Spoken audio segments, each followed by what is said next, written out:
Welcome all to another session of Stroke Support India, the first one actually in 2022. And I'm very happy to have Dr. Hetzler, Bruce Hetzler, here with us. We have had him on 2 sessions in the past. He's himself a stroke warrior and a professor of psychology and neuroscience earlier at Lawrence University in Wisconsin, Appleton, and a magician. So diverse interest. Suffered a stroke about 10 years ago, hemorrhagic stroke at age 62, when the doctors did not expect him to survive the night. But here he is, and all our blessings, and with God's blessings, he's here. This is his passion now on raising stroke awareness as well as talking on stroke relevant aspects. He was more than a week in coma, then in intensive care, returned to teaching after some time, retired in 2019. And since then, he has been active on various forums, as I said, on the mission of raising stroke awareness and relevant topics. So today we are going to talk about a very interesting topic on neuroplasticity, where he has a presentation about 35 minutes, after which we will have a chat and take it further from there. So fine, Dr. Bruce, take it further from here, you and Shruti. Thank you. Well, thank you very much. Now, this is a PowerPoint presentation, so I'm going to put PowerPoint on my screen here, and hopefully you will all be able to see it. Here we go.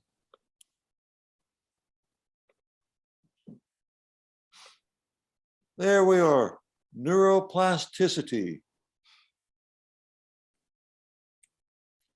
These are the topics I will cover in the talk: spontaneous stroke recovery, neuroplasticity, how to activate neuroplasticity, which brings us to Mast versus distributed practice. I'll show some examples of neuroplasticity, and then generally the benefits of exercise. We will then go to what's called BDNF. That stands for brain-derived neurotrophic factor, and that's sort of like miracle grow for the brain. And then we'll deal with learned non-use, and finally, suggested readings.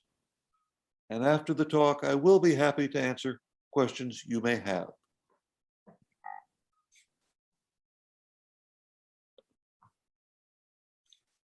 So, there is some spontaneous stroke recovery after a stroke, but it doesn't last forever. Spontaneous recovery of movement only occurs during the first 6 months of recovery. After that, rehabilitation is necessary to make further progress. There's a remarkable capacity of the adult brain to undergo plasticity that promotes recovery from stroke damage. In fact, there are parallels between the plasticity mechanisms in the developing brain and those that take place in the adult brain after a stroke. And that brings us to neuroplasticity, which is the brain's ability to change or learn, that is, reorganize itself by forming new neural connections throughout life. That is, from the cradle to the grave. As long as you are alive, your brain has this neuroplasticity possibility. It is neuroplasticity that allows for neurons to compensate for injury.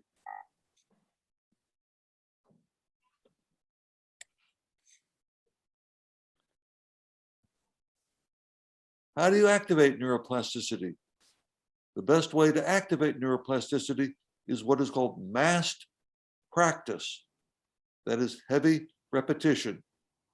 The more repetitions you perform a task, the more your brain will rewire itself. You try to think of this as paving new roadways in your brain.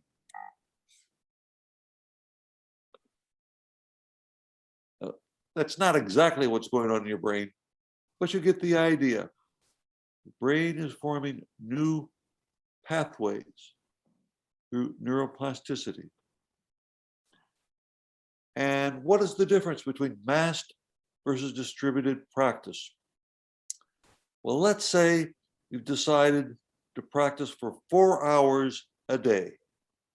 One way to do that would be to practice from 8 in the morning until noon every day. That is massed practice. Another way is to practice something, say from 8 to 9 in the morning, and then from 10 to 11, and then from 1 to 2, and then from 3 to 4. That is distributed practice. You will get far more neuroplasticity with massed practice. That is, doing whatever it is you're doing for 4 hours in a row. That is what will lead to neuroplasticity. The more you practice an exercise, the stronger those neural pathways become. Neuroplasticity is nothing without good reinforcement and diligence.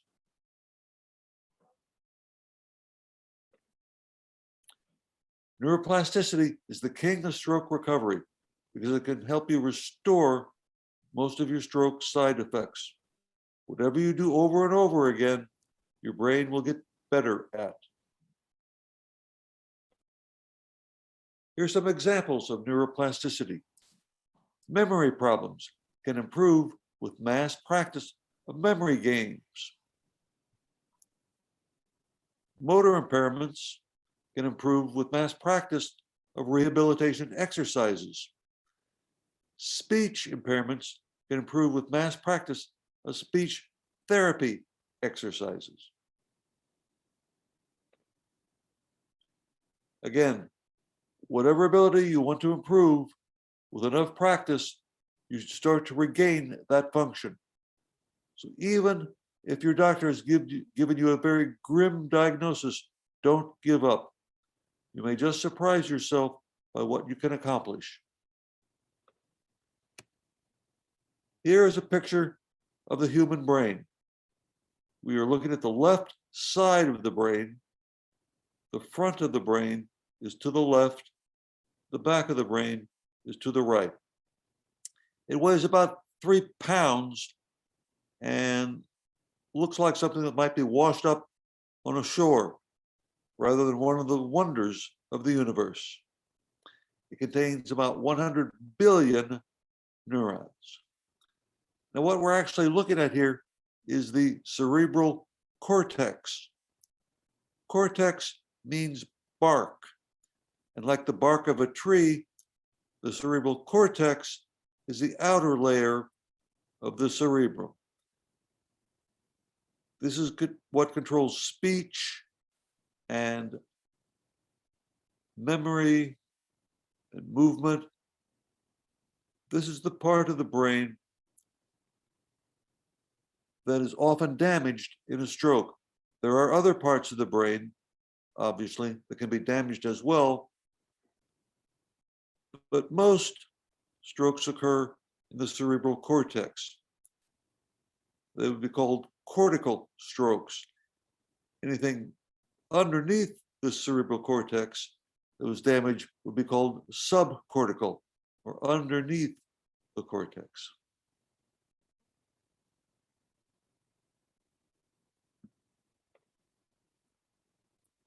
This again shows the left hemisphere of the brain. At the front, shown in blue here, is the frontal lobe. Now, the brain isn't actually color-coded like this, but this is useful in understanding the different lobes of the brain. The back of the frontal lobe, with the dark blue area, is your primary motor cortex. This contains neurons that control movement. And there is a contralateral control meaning that the left side of the brain, the left hemisphere, controls the right side of the body, and the right hemisphere of the brain controls the left side of the body. Going backwards or going towards the back of the brain, behind the frontal lobe, is the parietal lobe. That's sort of orange in color. And at the front or anterior part of the parietal lobe, you have the primary somatosensory cortex. When information reaches that, that is when you feel it. So if you shake hands with someone with your right hand, that information ultimately reaches your left parietal lobe, and when it activates neurons there, that is when you feel the other person's hand. Moving down, you see the temporal lobe in green. That has the primary auditory cortex. That is where you hear things. And at the back of the brain, the posterior part in purple here is the occipital lobe. That is where you see things. So information has to get from your eyes all the way back to your occipital lobe. And when that information activates neurons in the occipital lobe, that is when you see something.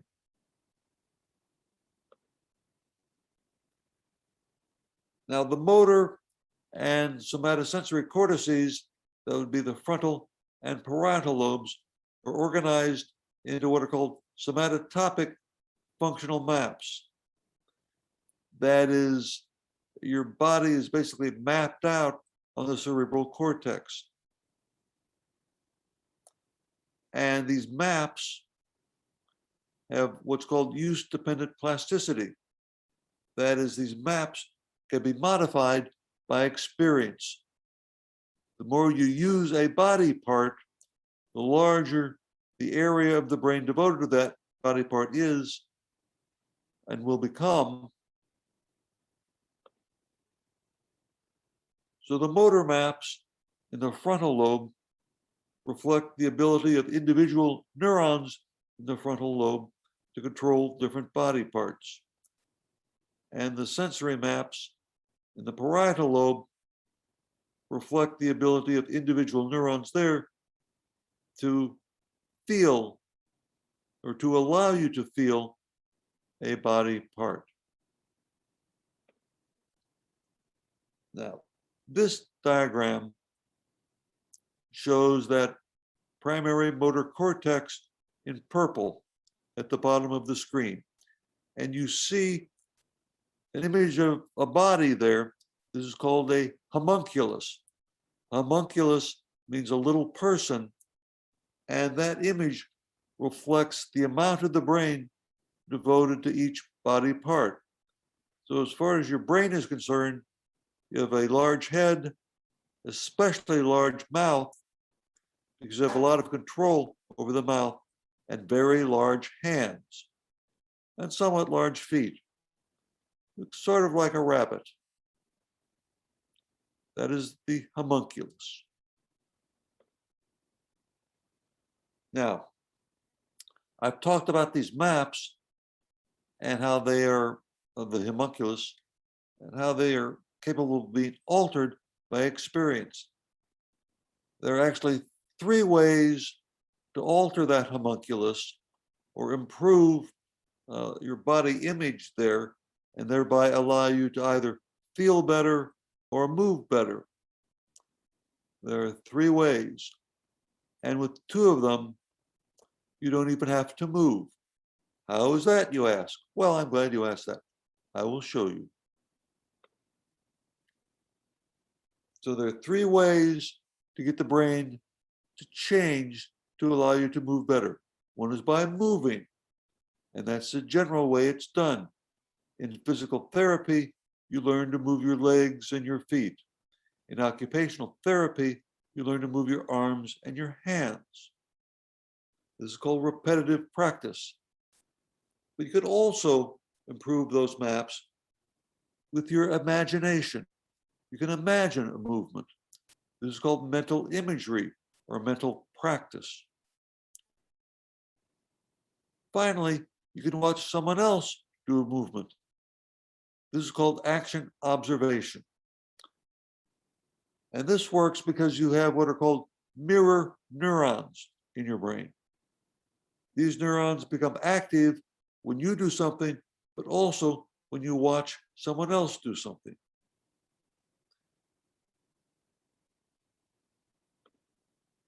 Now, in the next slide, I'm going to show you 3 pains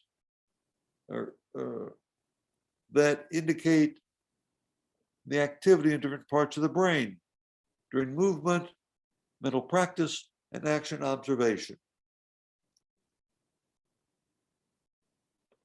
Here they are. At the top, you have the way the brain is activated during movement. In the middle, you see the way the brain is activated when you mentally imagine yourself doing something. And at the bottom, you see how the brain is active when you observe someone doing this. Now, these are functional magnetic resonance images, fMRIs. And fMRIs reflect oxygen levels in the brain. And oxygen increases when blood flow to a part of the brain increases. And that blood flow increases when that part of the brain is more active. Now, in each of these panes, the left-hand image shows the left hemisphere of the brain. The middle image shows the underside or ventral part of the brain. And the image on the right shows the right hemisphere. And as you can see, movement, mental practice, and action observation all activate, that is, increase blood flow to roughly the same parts of the brain. And therefore, all 3 can help you improve.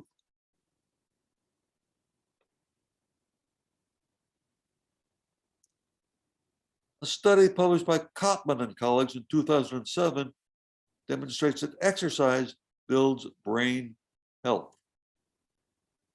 They reviewed research showing that exercise can improve learning and memory, delay age-related cognitive decline, reduce the risk of neurodegeneration, and alleviate depression. My doctor used to have on his office a sign that said, "Exercise is the answer to everything." In a certain respect, he was correct.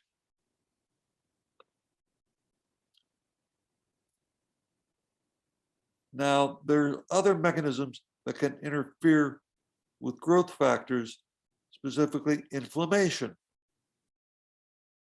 And inflammation is inhibited by exercise.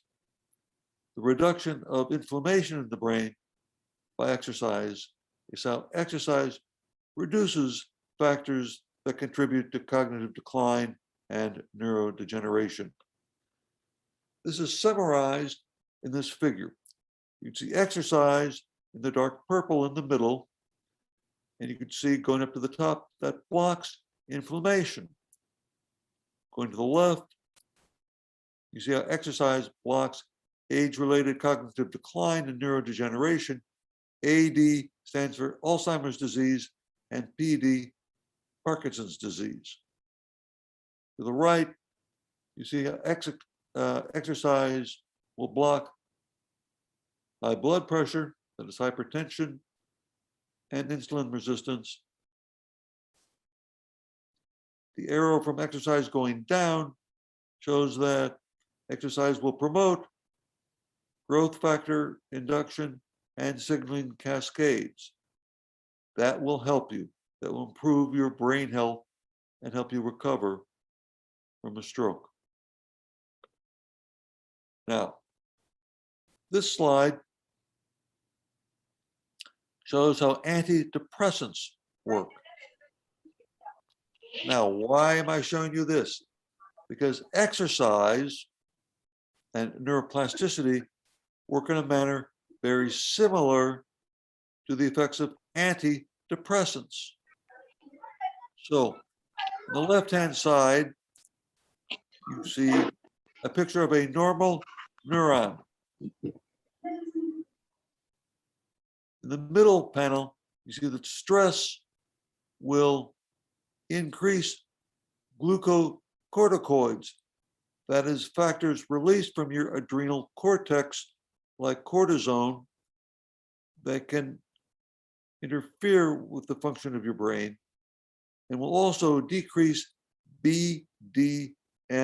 You might recall that stands for brain-derived neurotrophic factor. And you see the picture of the neuron there in the middle group. That's sort of shrunken up and shriveled, and that's basically what makes you depressed, but that also represents how your neurons are affected by a stroke. In the right panel, it shows what antidepressants do. Antidepressants will increase norepinephrine, that's abbreviated NE, and serotonin, that's abbreviated 5-HT. And increasing norepinephrine and serotonin are the start of a signaling cascade that will ultimately increase BDNF, that is brain-derived neurotrophic factor. And BDNF is like Miracle-Gro for your brain. And you can see the neuron there in the far right is much bigger, it's happier and healthier, and so are you. Now, antidepressants generally increase BDNF throughout the brain. On the other hand, the neuroplastic changes caused by exercise, for example, increase BDNF in the brain's representation of the body part that you are exercising. So it is a more localized increase in BDNF and a more localized improvement in that part of the brain.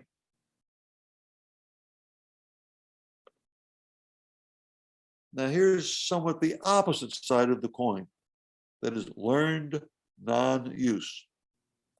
Have you ever heard of the phrase, use it or lose it? This popular phrase summarizes the condition of learned non-use. Learned non-use results from neglect of the affected limbs after a stroke.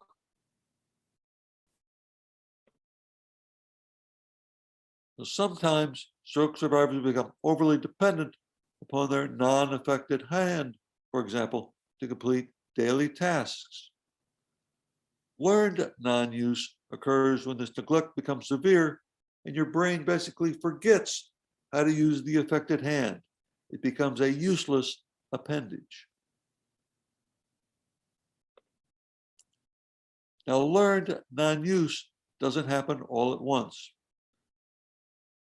Perhaps the stroke survivor stops using her affected hand when she washes the dishes. Although this is not complete neglect, it begins to worsen impairments of the affected hand. The ability to use that hand gets worse because it is not being used. To prevent learned non-use, stroke survivors must strive to use their affected side, even if it's just a little bit every day. As long as you use it, you won't lose it. And here are some suggested readings. Stronger After Stroke, 3rd edition by Peter Levine. I mentioned this before in an earlier presentation. But there are 2 other books that are also useful. One is called The Brain That Changed Itself by Norman Deutsch. This has different chapters on a variety of different conditions, including stroke and Parkinson's disease, and shows how people can change their brains. And finally, My Stroke of Insight by Jill Bolte Taylor. She is a stroke survivor and also a neuroscientist. She made a TED Talk on her recovery. She had a severe stroke in her left hemisphere, and her TED Talk and her book both describe her pathway to recovery. It took her 8 years to completely recover from the effects of her stroke. And that completes my presentation. So if you have any questions, I will be happy to answer them.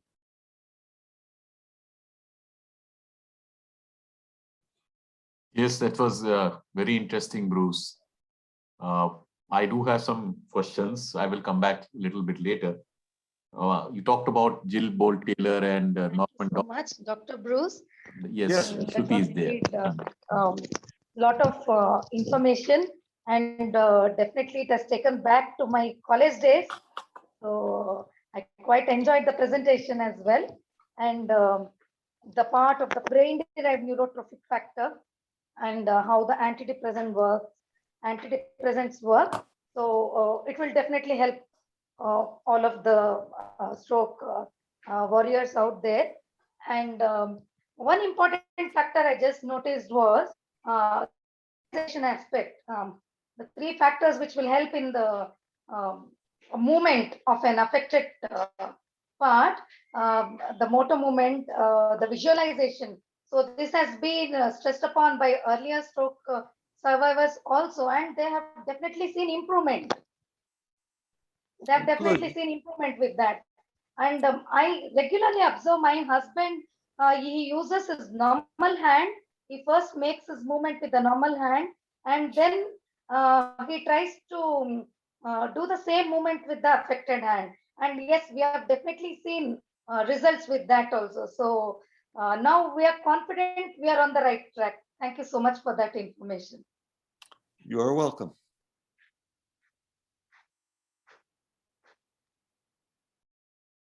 Are there any other comments or I questions? just wanted, Bruce, to take you back a little bit on this homunculus that you shared. What was that? Homunculus? What is that? Oh, homunculus. Mm-hmm. Homunculus is basically a little person, and it is basically the way you can, the way the body is represented in the brain. You can, for example, if you electrically stimulate, if the skull is removed and you electrically stimulate with an electrode part of the brain, a body part will move. You can map out on the brain what parts of the brain control each body part and make a little drawing or representation of that. And that little drawing in the primary motor cortex of the frontal lobe or the primary somatosensory cortex in the parietal lobe is called an homunculus or little person. Okay, for example, if you show big hands, what does that mean? That a large area of the portion is devoted? It means that you have a lot of control over your hands. The larger the part of the brain that controls a body part, the better you are at using that body part. So you can use your hands, in particular your fingers, very well because you have a very large part of the brain devoted to your fingers. When you have a stroke, a lot of that brain part is damaged, so you can't move the fingers, say, individually the way you could at one time. You have to learn to recover that movement. with practice. For example, if you learn to play a musical instrument, the part of your brain that controls your hands will increase. And that reflects the improved dexterity in handling or playing that instrument. Okay, I understand. Jennifer has a question. Is there a time limit to neuroplasticity? For example, even years after, can we rely upon that to happen? As long as you're alive, your brain has neuroplasticity. Once you're dead, that's over. That's so, yes. In fact, In fact, Edward Taub, and I told you about Edward Taub in the last talk I gave. Correct. When we talked about IMT. He demonstrated that constraint-induced movement therapy was even effective in someone that had a stroke 40 years earlier. Oh, okay. Okay. And I remember reading about someone who had a stroke a long time ago, got into swimming maybe after about 20 years, and slowly recovered use of some of the limbs. So as you rightly say, yes, there is no time limit for neuroplasticity. That is correct. There is no time limit. However, the further out from the stroke you are, the greater the effort you have to put in. Correct. To activate the neuroplasticity. Correct. I would imagine because learned non-users also set in, maybe the muscular weaknesses have also set in. So that will make it increasingly more difficult. That is correct. Maybe to take the analogy of the pathways, maybe grass has grown over those pathways, have become more and more rough. Yes. I'm seeing a question from Anandi ji. She's saying, can seizures reduce neuroplasticity? And her husband has had some seizures lately, so that is, I think she is coming from. So can that reduce, or can that in some way impact the effect of neuroplasticity? A variety of things can. A seizure can, a fall, any sickness can set you back in terms of eliminating recoveries you've made from neuroplasticity.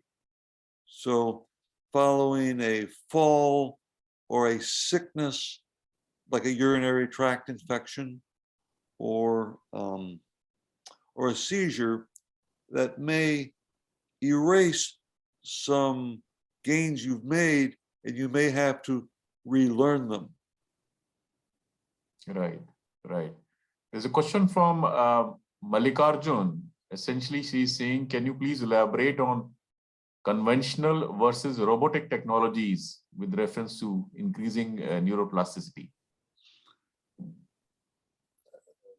Well, I'm not entirely sure what you mean by robotic techniques, but there are some companies, for example, that will make, say, gloves that go over your hand that will flex and extend your fingers for you.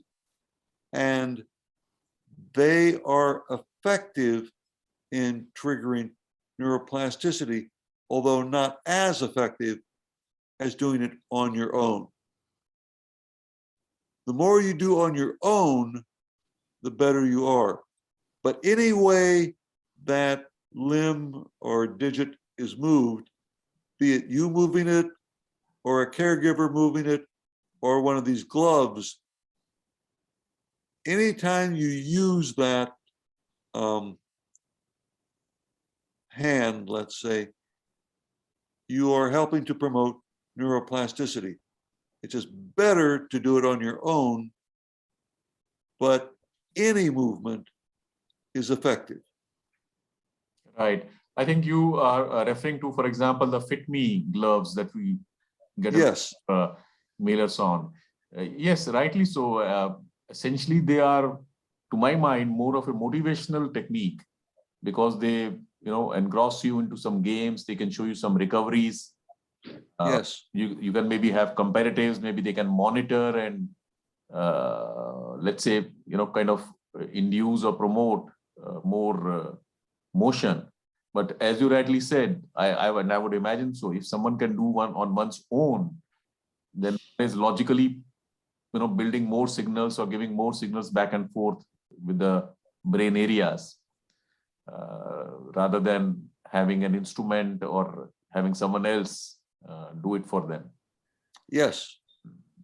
But we are having, in fact, since you mentioned, even in India, we are having, what is called games being developed for the stroke affected, where the idea is to somehow motivate them, for example, to move their hands, to clench and unclench their hands, monitor the therapy, etc. So that is, and we do have, I think someone has used in our group the Fit Me glove, if I remember correctly. And generally, I think she had, some positive things to talk about that. I will. That is good. Motivation is very important. Yes, motivation. I think that you have to want to improve, and you have to actively try to and believe that it will succeed. Correct. I think Shruti ji has a question, then I will come to Rohit, who has a question. Shruti ji, you wanted to say? Yes, sir. My question is about brain-derived neurotrophic factors. Exercise, yes, increases the factors BDNFs. At the same time, I had read earlier that some particular foods like blueberries, they also increase the BDNFs. Is my information right? I don't think so. I don't know all the literature, but foods in and of themselves do not. BDNF is increased by many antidepressants, but there aren't many other medications that I'm aware of that do that. And I'm not aware of any foods that do. There's a whole signaling cascade in the brain that you have to activate to get BDNF. BDNF is sort of the end of the cascade, but other things along the way have to be increased as well, like cyclic AMP response element binding protein has to be increased. And that's usually increased by an increase in cyclic AMP. It's a whole cascade of things, and antidepressants are very good at doing that. That's why they relieve depression. On the other hand, antidepressants have side effects, and exercise increases BDNF without those side effects. Absolutely. In fact, that is what I was going to come on, because we have noticed, antidepressants, in fact, make someone more and more lethargic, perhaps. Yes. So the maybe the awareness as well as maybe the motivation to exercise reduces.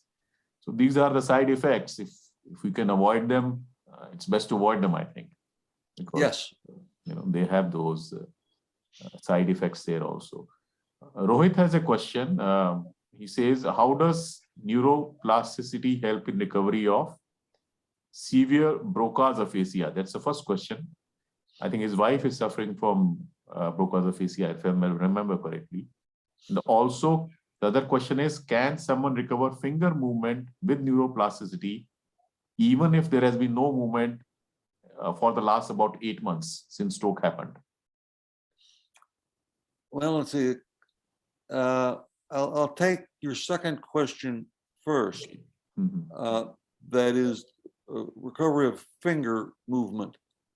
Yes, neuroplasticity can help restore finger movement, even if there has been no finger movement for 8 months. Now, that would involve, for example, the patient wearing one of those gloves. Even if he or she cannot move the fingers themselves, there are these gloves, and I mentioned there are a variety of ones, and I don't remember the names of them, but you put the glove on and the glove will flex and extend the fingers.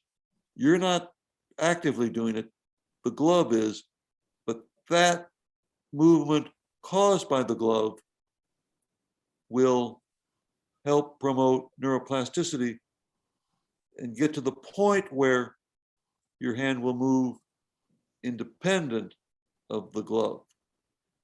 Now, as far as Broca's aphasia goes, yes, neuroplasticity will help. And I mentioned that new therapy where a person listens to vocal music, but there are two other techniques that have been used to help promote speech in someone who has Broca's aphasia.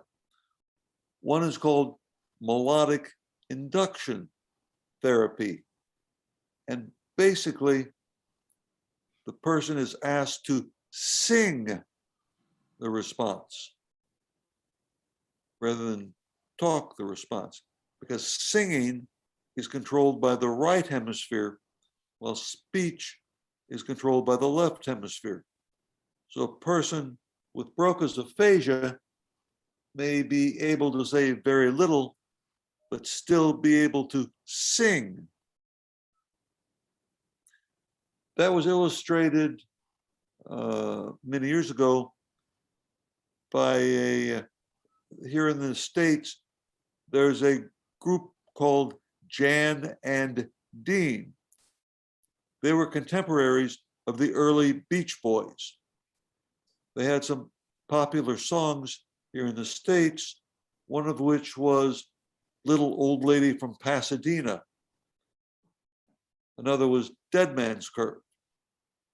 Jan, one of the two people, was in an automobile accident in which his left frontal lobe was damaged, so the right side of his body was paralyzed and he could not talk. But he could still sing fluently. Now, this idea of singing is used in melodic induction therapy, where a patient is asked to sing the answer. And then they gradually transition from singing to talking. Another way to help promote speech therapy with neuroplasticity is the sort of constraint-induced speech therapy, where a person is not allowed to point to what they want or shake their head yes or no. They're forced to do the best they can to talk and answer. And that promotes speech recovery. But again, as I said, it seems the best way now this only is useful, it seems, in the first months following a stroke, is by listening to singing. That helps restore the ability to talk. Yes, indeed. Fine. Just my apologies. It's Rohit's father, who's 6 years old as of now, who had suffered the stroke.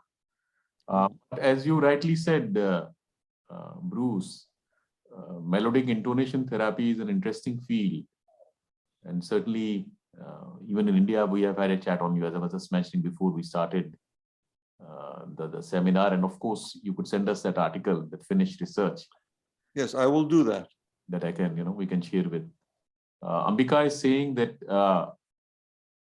since access to therapy can be a challenge, particularly in India also, are you come across certain phone apps which increase neuroplasticity as well as cognitive abilities? I am not aware of any. There are probably some there, but I am not aware of them. Okay. I think we have had these discussions in the group off and on, generally speaking, I do not find anything specifically focused on with relevance to stroke as per se. But there are general, like brain development apps that we do talk about off and on our groups. And in fact, I have a link, maybe I'll share with the group later on, which does describe these apps. How some of the people on the group have found it interesting. That is, so this is the other thing that I was interested in asking, and I think you did touch upon it. How much practice a day are we talking about? The more, the better. Edward Taub, who I mentioned, he developed constraint-induced movement therapy. He has his clients practice 4 hours a day, 5 days a week. And they do that for at least 2 weeks. 4 hours a day, every day, for 2 weeks solid. And that would be like from 8 in the morning until noon. That is CIMT, constraint-induced therapy. Yes. Okay. So they are doing about 4 hours a day regularly. That's Yes. what the focus there is. Okay. Yes, because I think again that is useful, because we generally tend to say that there's a physiotherapist, he has done maybe 1 hour, we have done maybe another half hour, 1 hour, so it's time, Yes, well, an hour is good to, in therapy, the therapist teaches you what to do, but that hour is not enough to produce neuroplasticity. It must be longer. Absolutely, yes. As you said, the more we can use.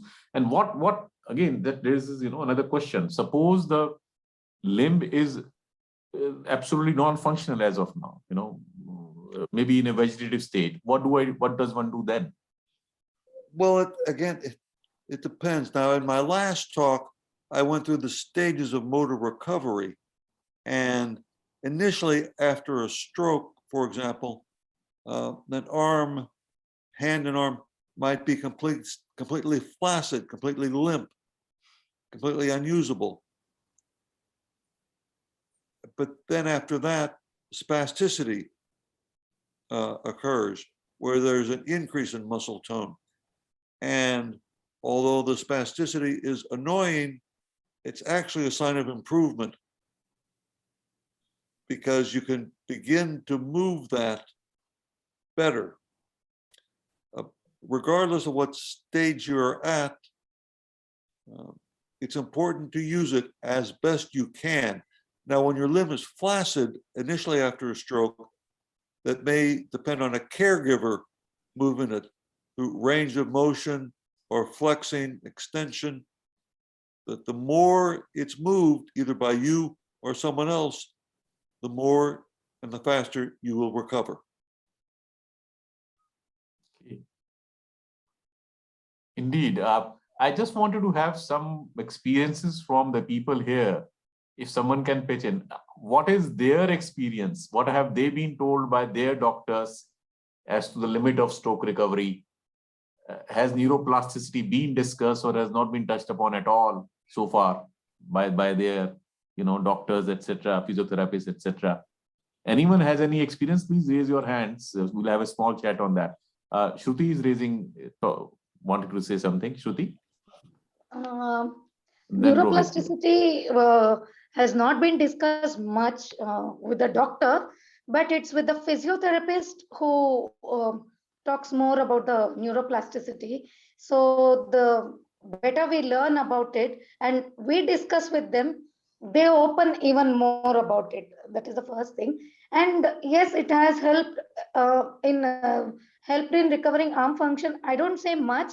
There's still a very long road to recovery, but Mast practice, as was presented in the PowerPoint presentation, that has helped a lot in speech recovery from severe Broca's aphasia to moderate Broca's aphasia.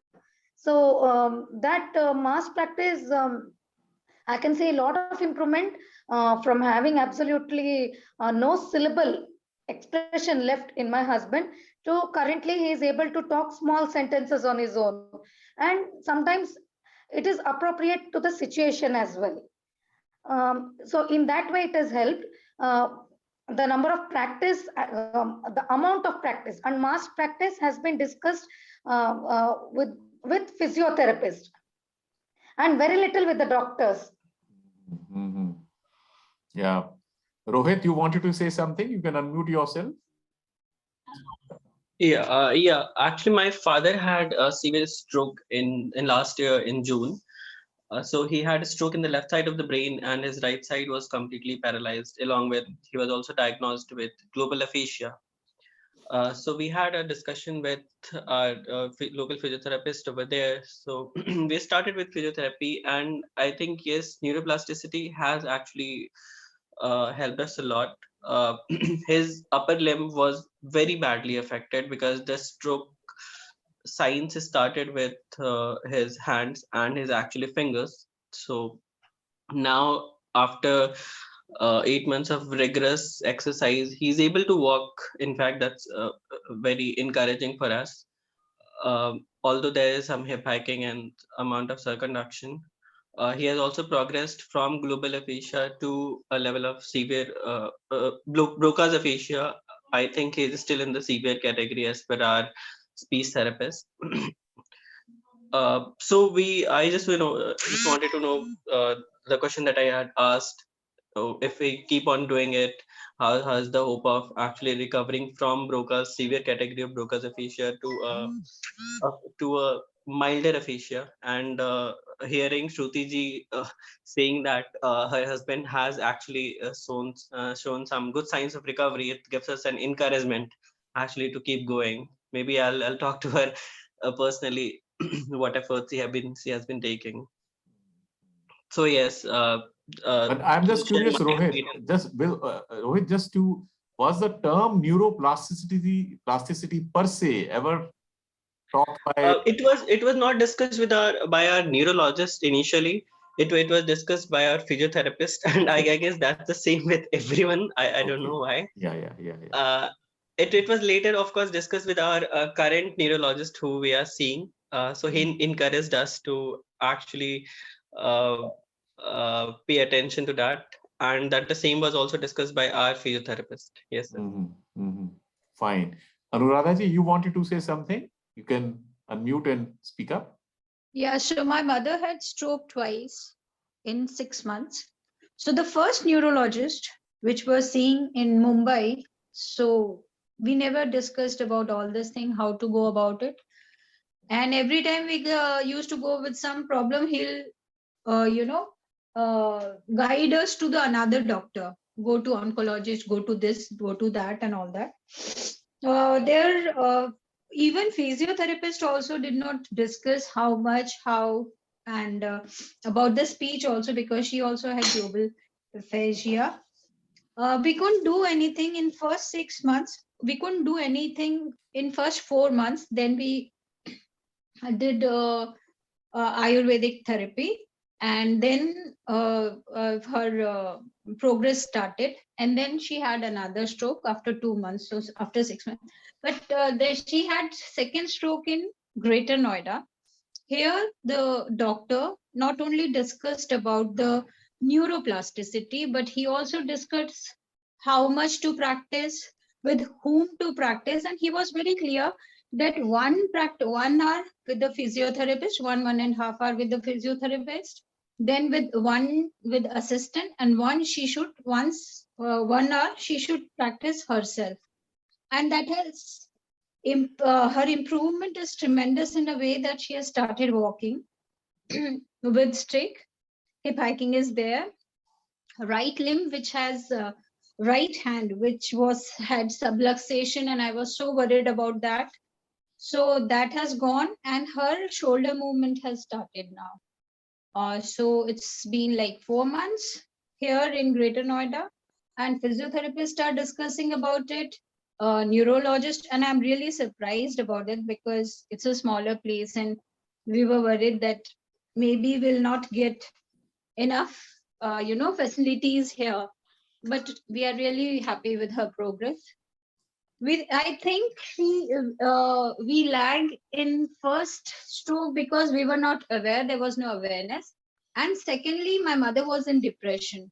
And nobody could, we keep on asking physiotherapists and doctors about the depression thing, but nobody actually suggests anything. And finally, then we have to go to a psychiatrist. And then we started her antidepressant after 3 months. And then only she was able to, do something. She was able to come up with the idea that she has to recover her own. So yeah, this was our journey. No, absolutely. As you rightly said, that's what we also have seen. The experiences of different people vary widely. For example, I'm just seeing comment of Anandiji, who says that no neurologist ever discussed about neuroplasticity, and she came to know about it only through the stroke survivor group. So yes, and the experiences and vary widely, and even in your case, Anuradaji, after the second stroke, as you said, even after that, based upon exercises and motivation, there has been good recovery. So that is the key, and that is one of the purposes of our group also. We keep on talking about maybe concepts and ideas which perhaps may not be, for whatsoever reason, may not be very widely discussed amongst your treating doctor at the moment. He's busy, he's tied up, whatever the reason could be. But that is something that when we share thoughts on the group, it helps everyone, and that is, I think, a good thing about the group itself. And I would like to add, I would like to thank you, sir, because I attended your last session, and thereafter I started the music therapy with my mother. And she was a very good singer, and she always was inclined toward music. And now she's singing full songs. Earlier, she would not remember songs. Now she sings on her own. We'll say, "Ek gana sunaiye," and she'll sing a song. So thank you so much for that. And now we are very close, and we are not seeing any speech therapist yet, because we are doing it on our own on daily basis. We take like 5 vegetable some day, some fruits, daily utensils, furniture, and every day we keep on talking about that only and singing. So yeah, that is helping a lot. Wonderful. That's great to know. Yes, great to know. Yeah. Fine. I think we are past 10:10. Anyone else would like to say something? Else we can close the meeting. I think Mr. Subhash put a message. Just a minute. Ambika says, great presentation, and thanks you, Bruce. So does Mr. Subhash. And of course, Subhashji has a query. If patient is exercising more than 1 hour, he gets exhausted. So I would imagine maybe, at that time, it's a call. One has to, of course, not suffer over-exhaustion. What is your thought, Bruce, on that? There is post-stroke fatigue, so people may get exhausted. Of course, people might just get tired of hearing me talk. But I think an hour is a good time. I would say that in case the patient is getting exhausted, maybe give it maybe a gap, maybe about 15-20 minutes. And then in case he can do it again, of course, in consultation with what the physiotherapist, your treating physiotherapist is also saying. Yes. One should consult and then take it up further. Because as you said, Bruce, and I think repeatedly we come across this, as much as one can move the affected limb, for that matter, even other limbs, the better it would be. That is, the broad consensus, as much as one can, as much. Yes. As one can. So thank you very much. I think, Shruti, if you can come in, and then after that we can close the meeting. Shruti? Yeah, thank you, sir. Thank you, Dr. Bruce. It was a wonderful session. A lot to learn, information. Every session has been really wonderful. Thank you. Thanks a lot. Great. Fine. We'll close the meeting. Thanks a lot again, Bruce. Wonderful having you, and wonderful having all the peoples and having an interactive session. Thank you, everyone. Thanks a lot again, Bruce and Shruti. I'm closing the meeting now. All stay safe and well. Thank you. Thank Thank you. you. Thank you so much.